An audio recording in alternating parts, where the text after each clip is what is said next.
ខ្ញុំនឹងប្រែខ្លួនទៅកាន់ទូសវត្សទី60តាមការប្រាប់របស់បងស្រីខ្ញុំអញ្ចឹងដើម្បីទៅទូសវត្សទី60ធ្វើម៉េច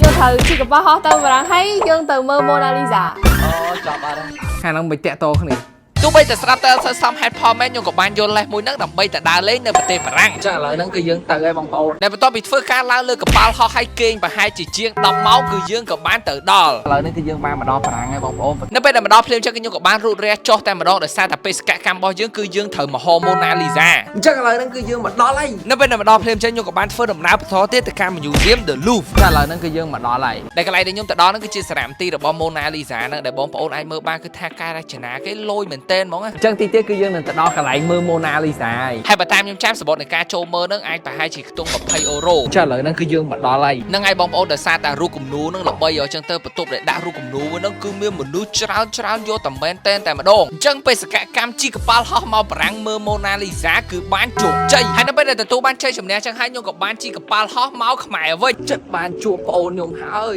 ដែលបន្ទាប់ពីហ្នឹងមកខ្ញុំក៏បានមកជួបប្អូនស្រីខ្ញុំឥឡូវដូចទូសវត្សទី60នៅដូចតែនៅសល់មួយទៀតចង់ឲ្យទៅហៀទៅបំពេញហើយជីស៊ីក្លូហ្នឹងហើយចាឥឡូវហ្នឹងគឺយើងទៅជីស៊ីក្លូដែលបន្ទាប់ពីហ្នឹងមកខ្ញុំក៏បានធ្វើការជិះម៉ូតូទៅម្ដុំមុខវាំងហ្មងដោយសារតែខ្ញុំគិតថានៅម្ដុំហ្នឹងគឺសម្បូរហើយដោយសារតែពេលហ្នឹងគឺថារៀងហេវពេកចឹងទៅខ្ញុំក៏បានឆ្លៀតទៅទិញអីញ៉ាំមួយផ្លែផងដែរហើយខ្ញុំក៏បានប្រើប្រាស់ជាមួយនឹង ABA Mobile ដើម្បី scan ចាឥឡូវហ្នឹងគឺយើងទៅរកស៊ីក្លូថ្ងៃហ្នឹងគឺក្មួយត្រូវមកជីស៊ីក្លូជីមុខវាំងហ៎ប៊ូហើយនៅពេលដែលជីទៅគឺខ្ញុំមានអារម្មណ៍ថាខ្ញុំត្រឡប់ទៅកាន់ឆ្នាំ1960តែម្ដងសំខាន់នៅខាងចុងវីដេអូគឺខ្ញុំមានកដោពិសេសទៀតចង់សួរពូថាកៅប៉ុណ្ណឹងដូចទូសវត្សទី60នៅមិនសូវដូចទេ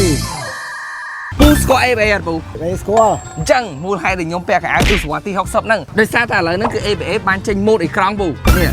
ទូសវត្សទី60ម៉ូតអេក្រង់ហ្នឹងផងដែរគឺគេធ្វើឡើងជាពិសេសតែម្ដងក្នុងគោលបំណងពំនាំអារម្មណ៍បងប្អូនខ្មែរយើងត្រឡប់ទៅកាន់ទូសវត្សទី60វិញដែលជាទីក្រុងរបស់យើងគឺជាទីក្រុងគុជនៃអាស៊ីអីដែលសំខាន់គឺថាម៉ូតអេក្រង់ថ្មីនេះផងដែរគឺត្រូវបានគេរចនាឡើងនឹងដើម្បីរំលឹកដល់ពេលវេលាដែលសិល្បៈខ្មែរមានភាពច្នៃប្រឌិតមិនថាចម្រៀងដូរតន្ត្រីឬក៏ថាភាពយន្តនោះទេគឺថាមានភាពលេចធ្លោទាំងអស់ហ្មងបាទសំខាន់ពូម៉ូតរចនានឹងផងដែរគឺជាស្នាដៃរបស់វិចិត្រករខ្មែរតែម្ដងដែលផ្ទៃភ្លឺឬក៏ឡៃម៉ូតរបស់គេហ្នឹងគឺបានបង្ហាញពីភាពរីកចម្រើនរបស់ទីក្រុងភ្នំពេញនាពេលថ្ងៃដែលគេមានរូបវិមានឯករាជ្យនៅចំកណ្ដាលដែលតំណាងឲ្យមោទនភាពនិងឯករាជ្យភាពជាតិចំណែកផ្ទៃងងឹតឬក៏ដាកម៉ូតវិញគឺបានបង្ហាញពីទស្សនីយភាពទីក្រុងភ្នំពេញនាពេលរាត្រីក្នុងទសវត្សរ៍ទី60ដែលបានឆ្លុះបញ្ចាំងពីភាពរុងរឿងនិងភាពរីកចម្រើននៃសិល្បៈតន្ត្រីខ្មែរក្នុងសម័យនោះហើយដើម្បីផ្លាស់ប្ដូរម៉ូតអេក្រង់នោះគឺងាយស្រួលខ្លាំងមែនទែនពូស្រួលដែលគ្រាន់តែបងប្អូនចូលទៅក្នុង ABA Mobile រួចចុចឲ្យជាប់នៅកន្លែងណាមួយនៅលើអេក្រង់នឹងមកហើយបងប្អូនអាចជ្រើសរើសម៉ូតទសវត្សរ៍ទី60បានហើយដែលបងប្អូនក៏អាចជ្រើសរើសផ្ទៃភ្លឺក៏បានផ្ទៃងងឹតក៏បានតាមចំណូលចិត្តអីដែលកាន់តែពិសេសគឺថា ABA តែងតែផ្ដួចផ្ដើមនាំយកនៅអ្វីដែលថ្មីមករហូតចឹងធ្វើឲ្យអ្នកប្រើប្រាស់ ABA Mobile តែងតែទទួលបានមុខងារថ្មី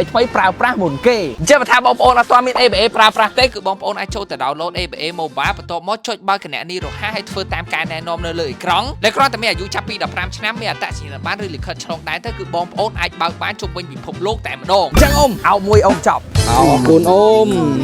អរគុណបាទអរគុណអ៊ំជម្រាបលាអ៊ំដៃពីរ